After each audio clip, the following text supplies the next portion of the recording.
সকাল হলো এই টেবিলে সাজানো বাঙালির একদম কমপ্লিট ব্রেকফাস্ট। নরম তুলতুলে রুটি, তার সাথে নানা রঙের পাঁচমিশালি সবজি, পাশে মিষ্টি কলা, এই ধোঁয়া ওঠা গরম চা। এই সবজি এই রুটির কম্বিনেশনটা দেখেই মনটা শান্তি হয়ে গেল। আপনাদের সামনে এত সুন্দর করে তুলে ধরছি, তবুও কেন যে কেউ সাবস্ক্রাইব করে না?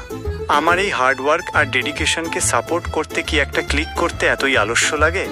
একটা লাইক তো দিতেই পারেন, তাই না? যাই হোক, জানেন কি, এই যে পাঁচমিশালি সবজি, এটা কিন্তু শুধু স্বাদের জন্যেই নয়, এতে থাকে নানা রঙের সবজির পুষ্টি, যার ফলে এক বেলার খাবারেই অনেকগুলো ভিটামিন চলে আসে। এই সবজির পরে এক কামড় কলা, এই এক চুমুক গরম চা, এটাই হলো বাংলার আসল সকাল।